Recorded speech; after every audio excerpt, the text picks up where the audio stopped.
Good day, Mr. Alvarez. My name is Cindy Wainukalan from BAEL 1 Block 2, and I'm going to do a speech video about the title The Caxton and the Printing Press, which I picked last week. Caxton and the Printing Press.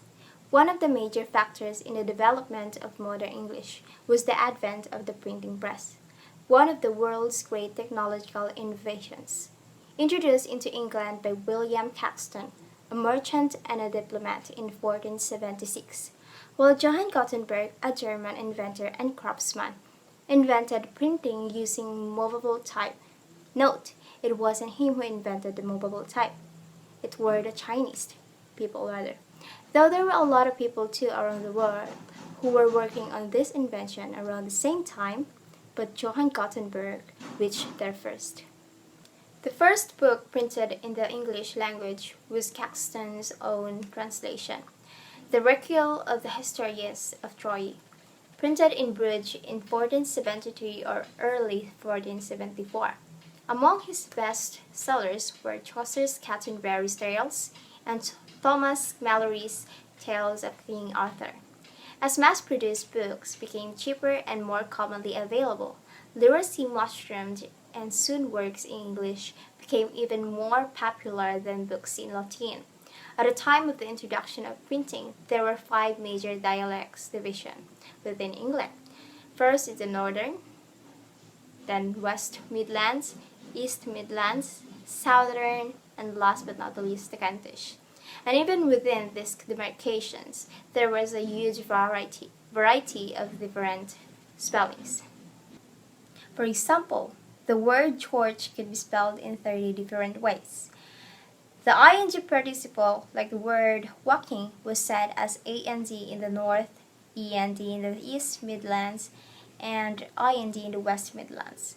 So example, walking can be, for them it's walkant in the North, walkant in the East, and walkend in the West.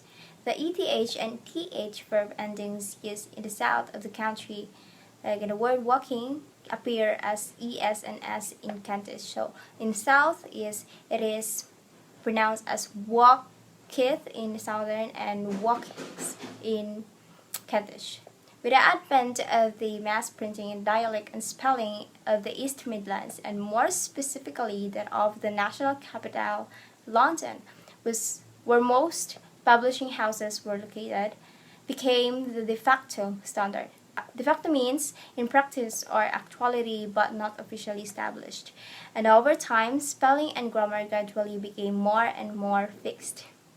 Some of the decisions made by the early publishers had a long-lasting impact on language. One such example is the use of the Northern English they, their, and them in preference to the London equivalents he, here, and hem, which were more easily confused with singular pronouns like he, her, and him. Printing helped to bring about uniformity in the language to establish a standard variety. The dialectal variations were reduced. It served to popularize and give currency to new coinages. When something is imprinted, it tends to become widely accepted with greater ease. Moreover, printing widened the circulation of reading. While the manuscript can be possessed only by few, printed matter can be easily circulated among a vast number of people. Printing tended to fix spelling. The stabilizing effect of printing was not only on spelling, but also on grammar, syntax, and vocabulary.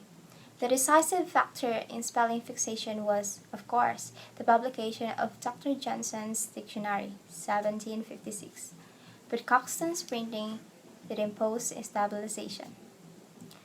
So that's all for today's speech video. I hope that you gained a lot of learnings from me, especially from the title The Caxton and the Printing Press, and also its contribution to English language. Thank you for watching. God bless.